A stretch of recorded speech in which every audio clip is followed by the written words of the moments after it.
Sometimes the spirit rides the night. When I'm down, I feel a praying over me. I'm ready. Now weary bones on your providence. I wanna find somewhere that I can recover my innocence. I wanna rest my weary bones in the house I grew up in. I wanna find somewhere that I can recover my innocence. Oh, I've seen the way her kindness always comes a crowd. She's got a sturdy way of living. There's no stranger when she's around. One day she won't be there, and the world will sense the air is thin. Yeah, she'll be riding all night while everyone in her life lives by the light of it. I'm ready. Now weary bones on your providence. I wanna find somewhere that I can recover my innocence. I wanna rest my weary bones in the house I grew up in. I wanna find somewhere that I can recover my innocence.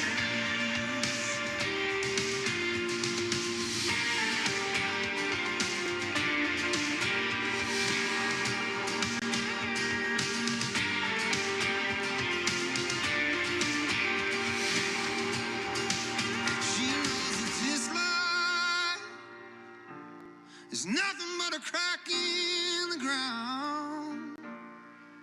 She's got a decorated army in her heart. She's never gonna let them down.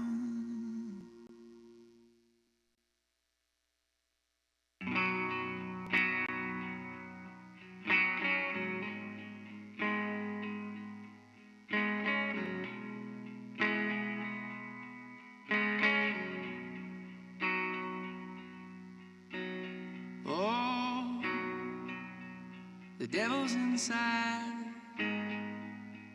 You opened the door. You gave him a ride. Too young to know, too old to admit that you couldn't see how it is.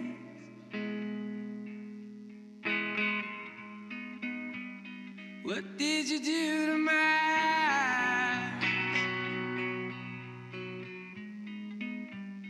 What did you sing to that lonely child? Promised it all, but you lied. You better slow down, baby, soon. It's all or nothing to you.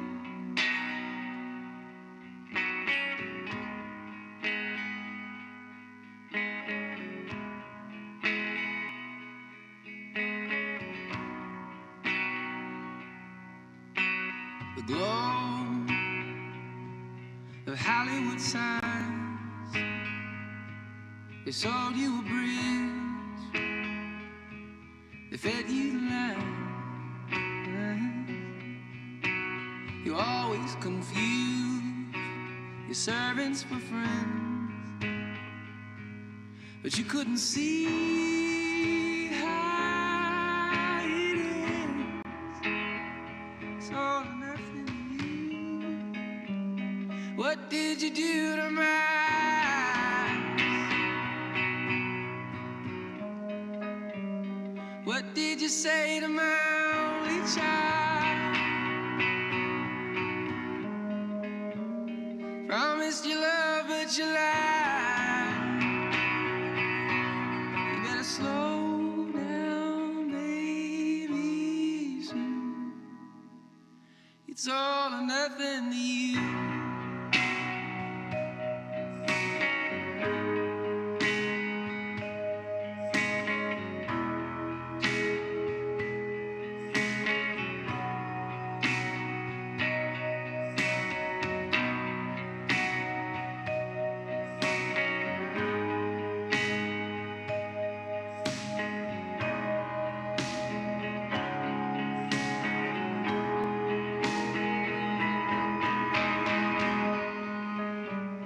What did you do to mine?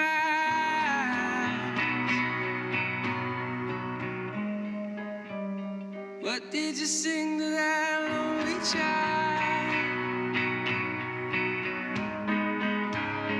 Promised it all, but you lied.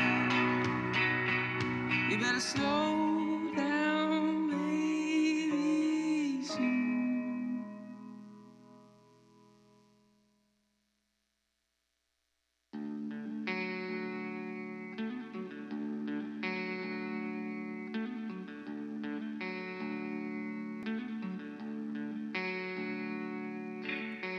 I want what you've got, give it to me. And I need what you need, leave it to be. Before your hand, child, I'll swear above the guts of an old, you be gold. I taste what you taste, becoming the same. My lungs are your lungs, inhale the flame. The secret rhythm, the false alarm. Here's my rhythm, but do you know how? Fallen star on this earth, fallen angels, your word. You're my fire, you're my spark, you're my savior. You light up the dark.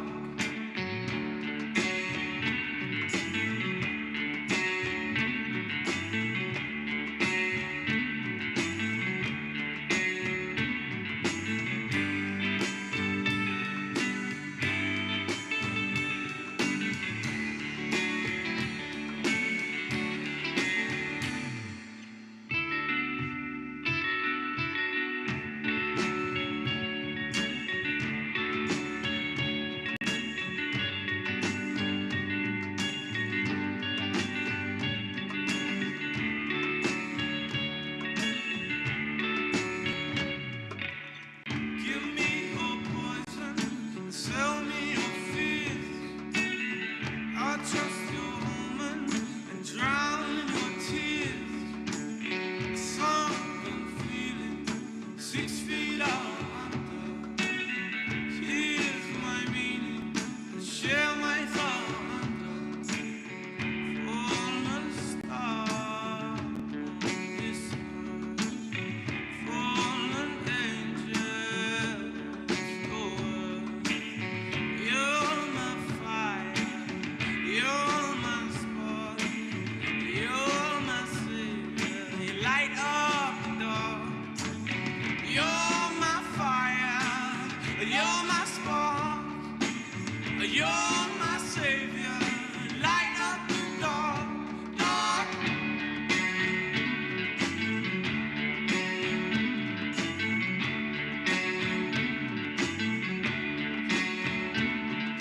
Slow fades out. I wanna hear your slow fades out.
held on to hope like a noose, like a rope.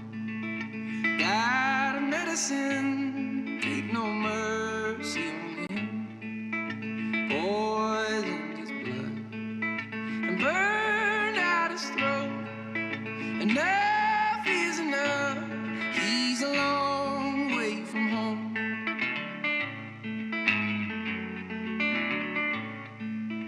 Days of my youth wasted on selfish food. Who ran for the hills from the hand you had dealt. I flew far away, as far as I could go. Your time is running out, and I'm a long way from home.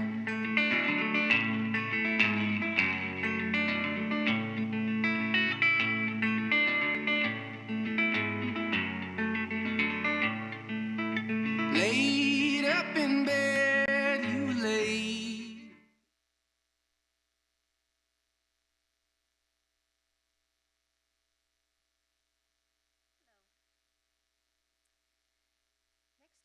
Next to Rita's floral print recliner sat a table, and on that table rested a paper, a newspaper, folded into thirds.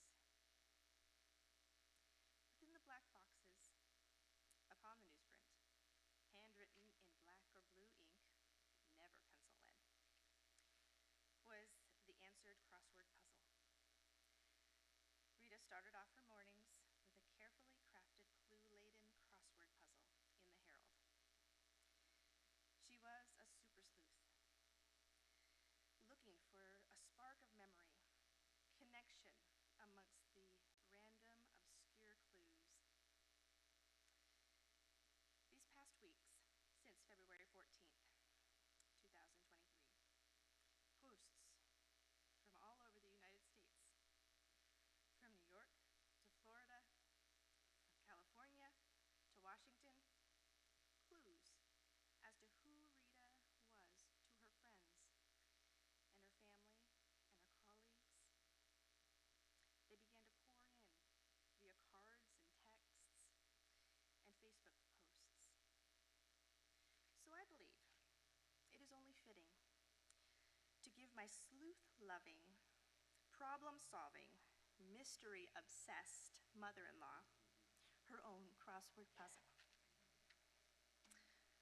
So here's our crossword puzzle. One down. She was a stand-up person and a great advocate. Defender.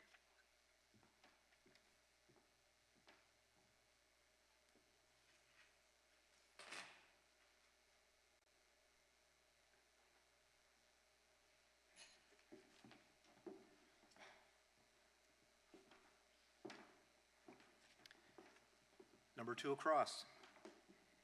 She and Rod's love are one of a kind, with the sweetest, kindest hearts I've ever met.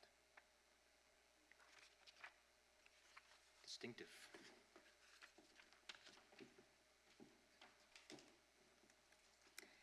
Three across. Peace are with you and your family. Devoted.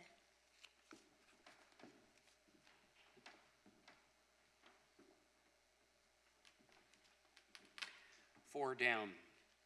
She always maintained an optimistic outlook and was generous with her time and interest towards anyone in need. Benevolent.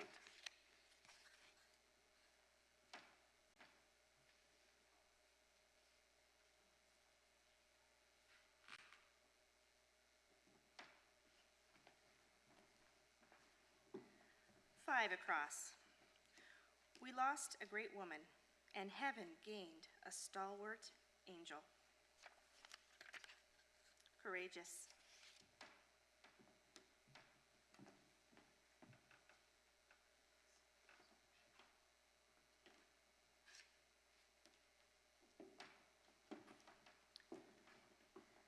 Number 6 down. Your mom was a good friend and Scrabble buddy, a sweet person. intelligent. 7 across. We had many special and memorable times together. Noteworthy.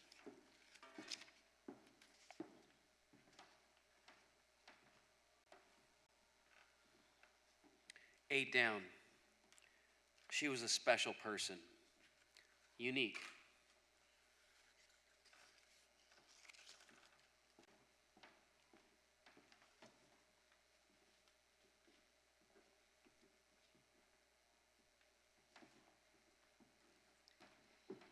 9 down. Dear Rita Love, what a wonderful mentor, person, and lawyer you were to me. Advisor.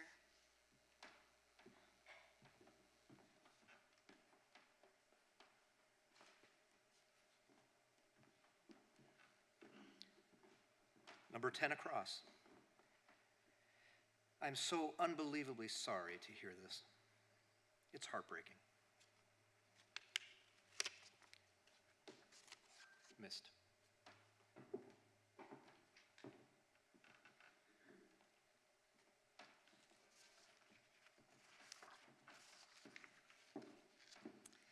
'Thank you, everyone who sent blessed messages to our family and for helping us with this crossword puzzle to find who she was. A across, Rita. B down, loved.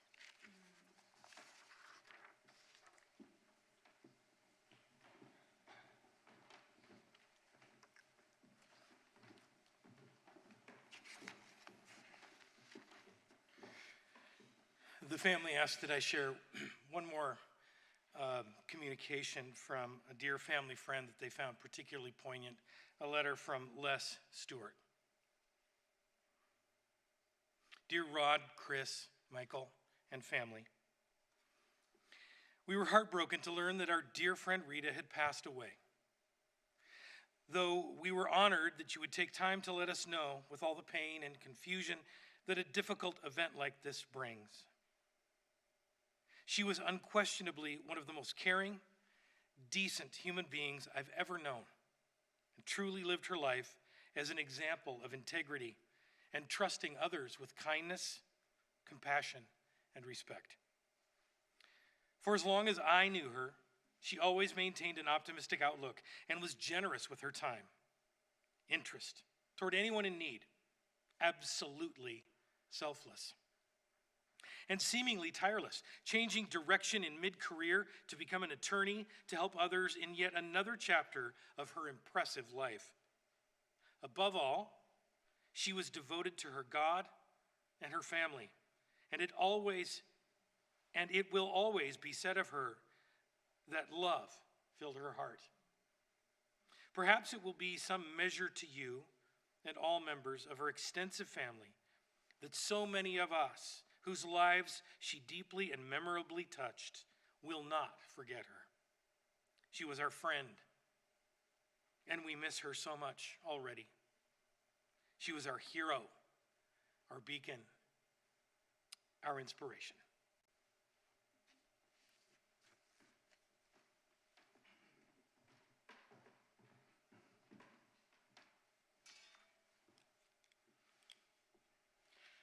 Thank you all for coming, and for those of you who are viewing online, we also thank you as well. My name is Christian, and as one of Rita's sons, I have been asked to give the eulogy or history of Rita's life. I will try over the next few minutes to speak about as much of what was important to know about my mom as I can. Rita Marie Love was born on December 8th, 1942. Her mother, who was also named Rita Marie, was later married to Joseph Lutz after the war was over. Rita was adopted by Joseph and then grew up in Astoria, New York, with the full name Rita Marie Lutz. She only learned later in life of her biological father and was able to contact the remaining families of Prisciliano Quintero. Childhood was not easy for Rita, nor was it easy for her late brother Joey Lutz or her two surviving sisters, Michelle Lutz and Patty Manning. There were many scars their parents bore, which through their battle with alcoholism and flaws were passed along to the family. Rita first took on a fostering role of her brother when she was very young, and then again years later with both her sisters, providing a safe home for all. Despite the challenges of her youth, Rita grew beyond her scars with the help of the Lord, whom she learned to rely upon from her grandmother, who was so committed to the Lord she would stop and pray on her knees every time she even walked past the church, thanking him for all he had blessed her with. Rita was married to Roderick Love in 1972. Rita and Rod had a yours, mine, and ours marriage.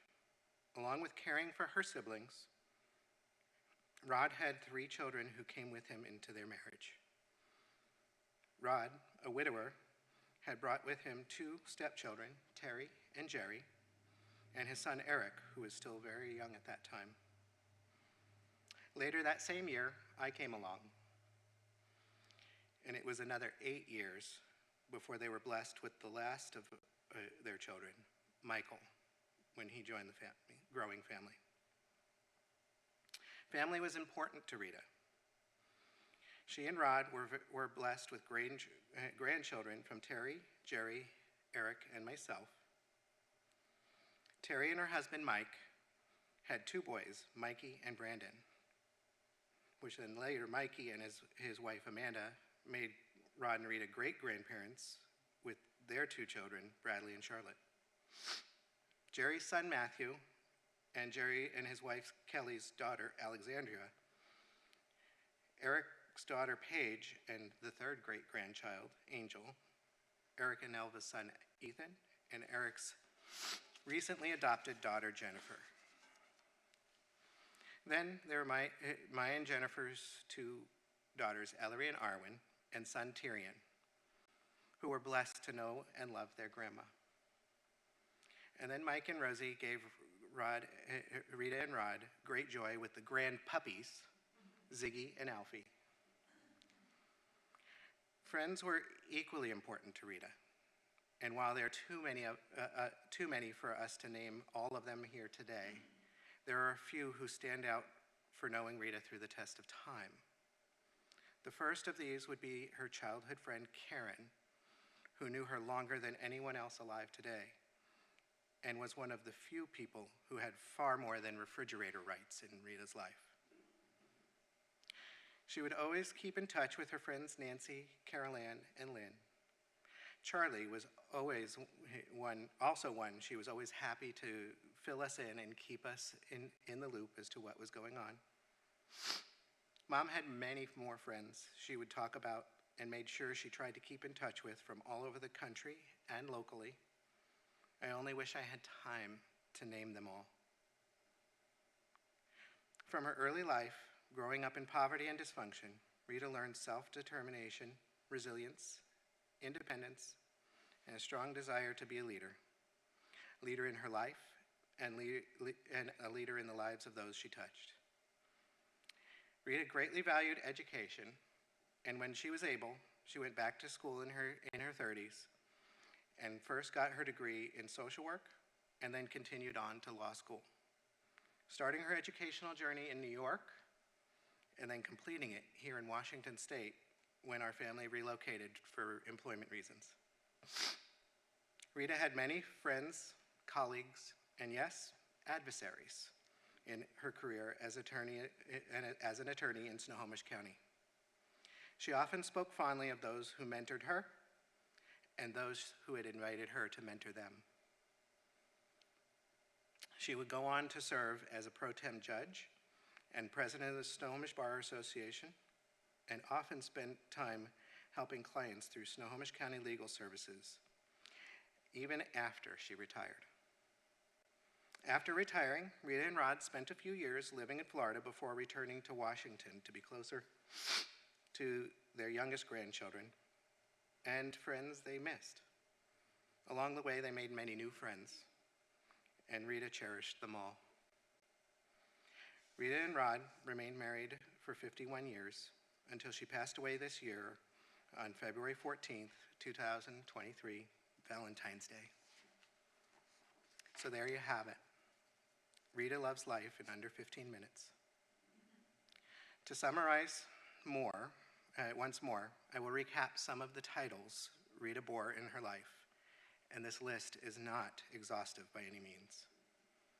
Rita Love, daughter, big sister, wife, mom, mother-in-law, grandma, great-grandma, friend, best friend, counsel, co-counsel, Your Honor, and to at least one opposing counsel, that bitch from New York. On that note, I will close this eulogy with my deepest thanks to all of you from all of her family. Thank you for everything you meant to Rita and still mean to our family. Thank you.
Hello, everyone. Thank you for coming in person and persons watching online. I'm Eric. You saw me in a bunch of those pictures. The really bad one with the Smurf shirt with the headgear, that was me. So I wasn't supposed to be here to speak. However, Michael, Mom's youngest, our youngest brother, has COVID and unfortunately couldn't make it. So I volunteered to read his words. So with that said, Mike, I know you're watching. Here it goes. These are the words of Michael Love and testament of our mother.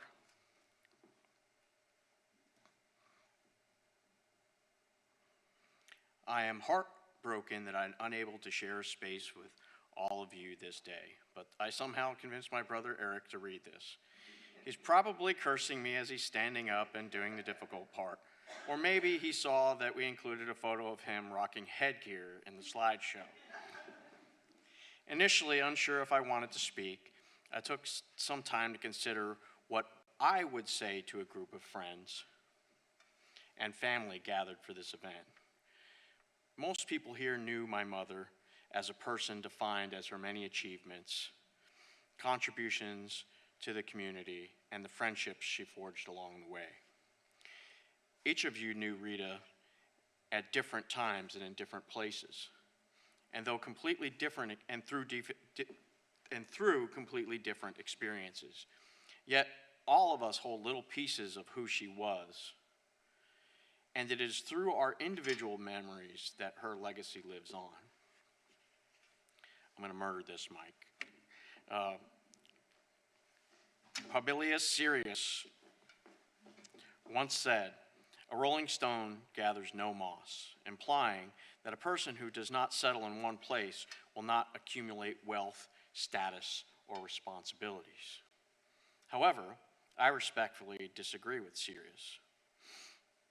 My mother instilled in me the qualities of questioning authority, defensive critical thinking, risk assessment, and passion for equity and justice. In my opinion, my mother never settled in one place. She refused to settle in her career, serving her community, and even when it came to a last-minute house project on Christmas Eve because guests absolutely had to see the new wallpaper. As you may know, I was considered the black sheep of the family. If there was a rule, I would challenge it. If there was a current, I would swim against it. Although my adolescence presented challenges for both of my parents, to put it lightly, I believe that these qualities sent me down a path of resistance, also delivered me to develop invaluable skills that have helped me become a better partner, a better friend, a public servant, and an asset to my community. It is to my mom's credit that I never settled either. There are memories of my mother that will stay with me forever. I loved hearing stories about her childhood in Queens, how she would take the subway to Manhattan and go to Central Park to muck the stalls so she could ride horses after school. Or how she and her best friend would sunbathe on the roof of their brownstone tenement building at what they called Tar Beach. When I was little, she would play classical music for me during car rides to school, encouraging me to use my imagination and let the music paint a story in my mind. I credit these meditations for forging my appreciation of music and lighting my passion for expressing myself to the universe with sound. My mother also taught me how to show love for others through food and gave me passion for cooking. She even embraced my bizarre and sometimes off-color sense of humor. All of these experiences and memories are her legacy to me. If I had a chance to express my gratitude to my mother, I would thank her for teaching me not to stay still in a world full of reasons to keep moving. Coloring outside the lines is a way to make the world a more beautiful place. I love you, Mom, and all of you who came here today, I love you too. Those are my brother Michael's words, and I struggled with whether I was going to say anything, and I had come to the resolution that I was not. It's not because I have a fear of speaking in front of people or that I have a problem putting together words. I just didn't believe that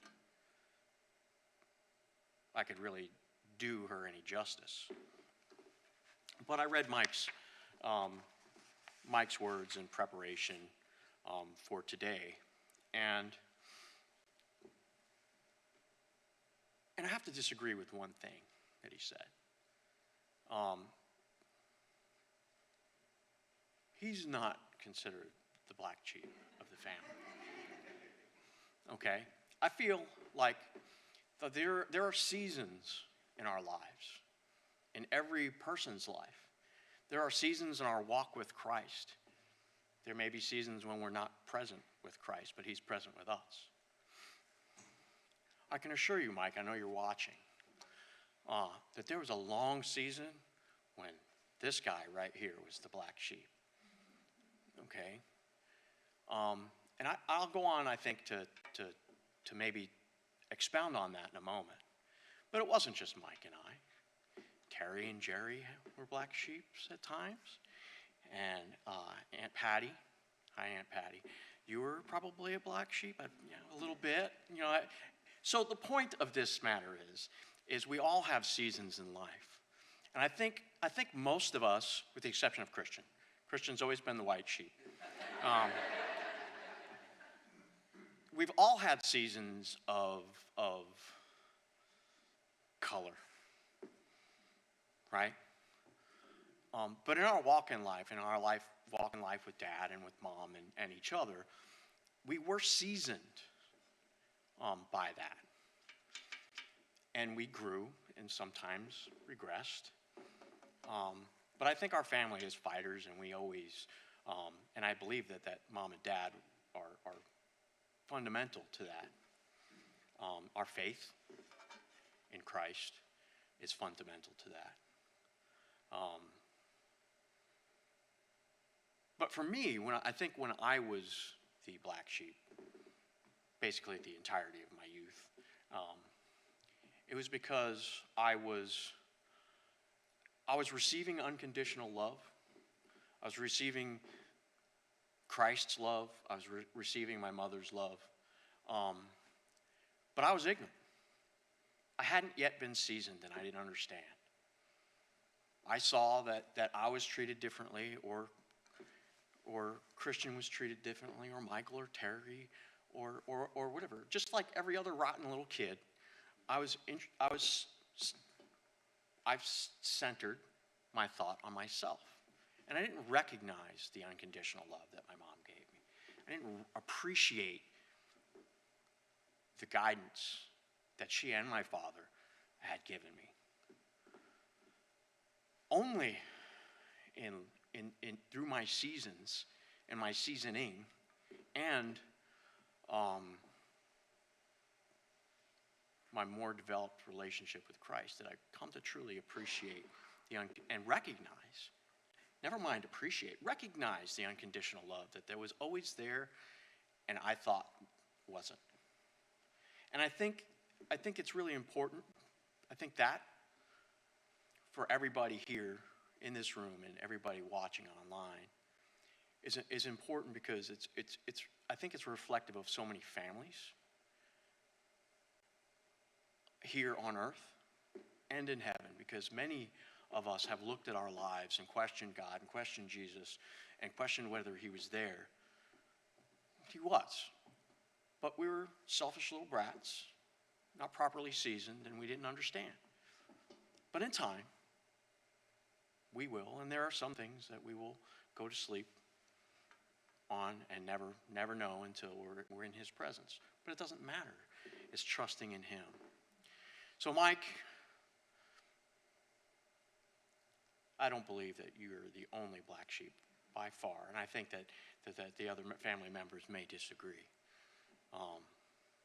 But my mom did have unconditional love, amazing sacrificial love that my parents both had for a vast family and a vast sea of friends. They are fundamentally responsible for who I am today. I love and I care and I pour into my community.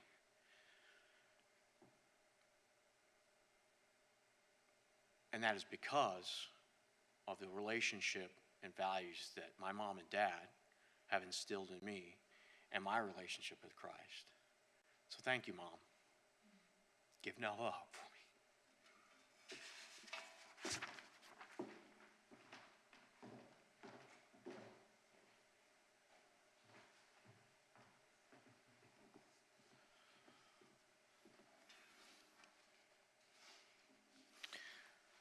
When in my role as a pastor, I'm given the privilege of walking with a grieving family, it often falls to me to help with meaning making. Neuroscience on this keeps pouring in, supporting what non-scientists have known for eons. If we can find meaning in suffering, not only can we survive, but we can actually grow. So meaning making is important, but it's delicate. I cannot swoop into a family's loss and provide meaning for them. I'm not qualified. I'm just a man. I can't make meaning. And if I could, it would be the highest kind of immorality to do so. Who am I to suggest what meaning might lie within someone else's tragedy? But I can serve as a kind of witness. As someone who, being one or two steps removed from the loss, I have the capacity to look up, to broaden the view and listen to the meaning that those in the throes of suffering are revealing. And then I can kind of report back what I see and hear. Sadly, there are times when discerning that meaning is very difficult. There are times I have failed to discover much meaning. This is not one of those times. Rita Love rests atop a mountain of meaning. Looking back on a life defined by service, advocacy, and a commitment to welcoming the stranger, I'm reminded of a modern-day parable by scientist-poet Lauren Isley. It goes like this. Once upon a time, there was a wise man, much like Isley himself, who used to go to the ocean to do his writing.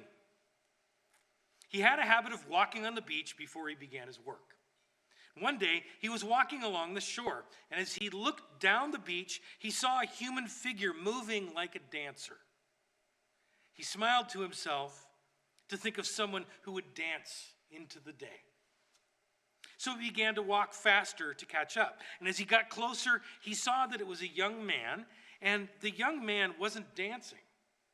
But instead, he was reaching down to the shore, picking up something, and then gently throwing it into the ocean. As he got closer, he called out, "Good morning. What are you doing?" The young man paused, looked up, and replied, "Throwing starfish into the ocean." I guess I should have asked, "Why are you throwing starfish into the ocean?" "The sun is up and the tide is going out, and if I don't throw them in, they'll die."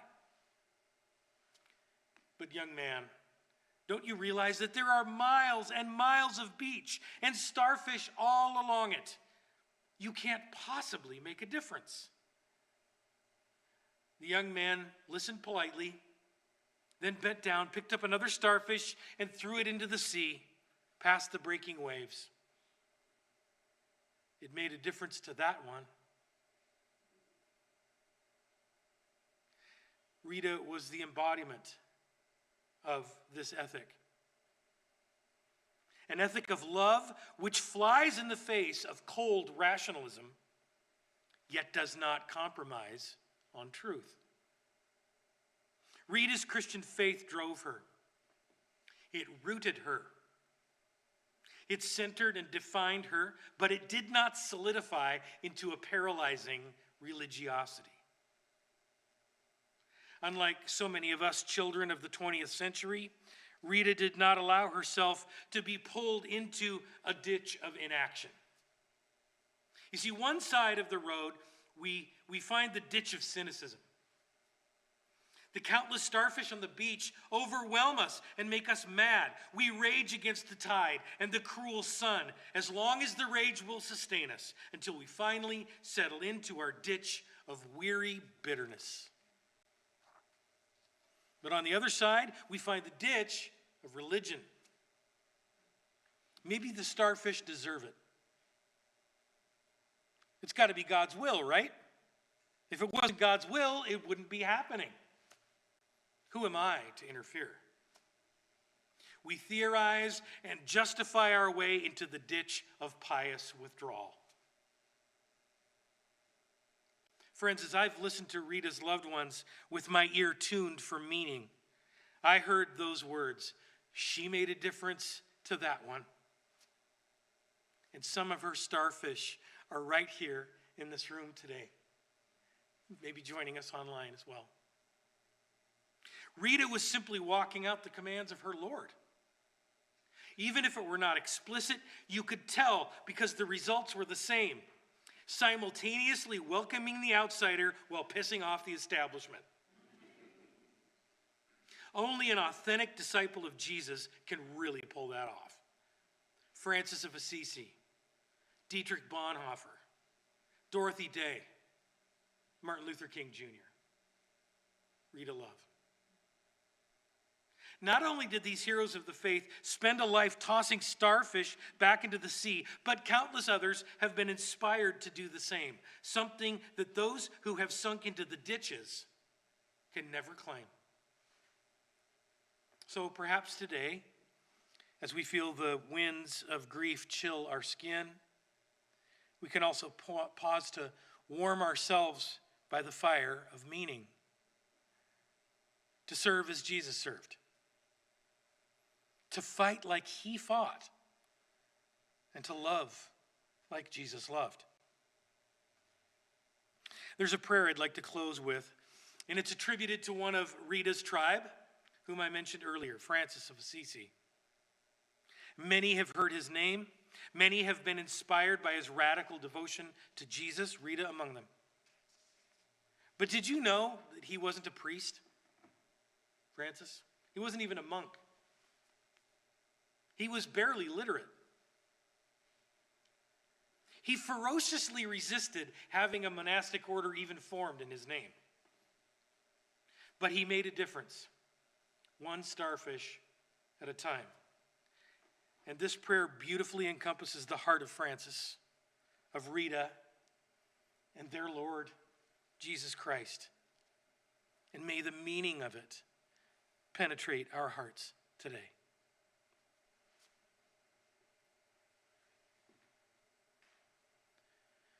Lord, make me an instrument of thy peace. Where there is hatred, let me sow love.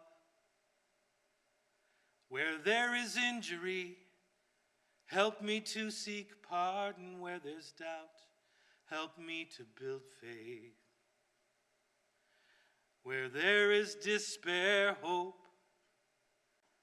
Where there is darkness, light.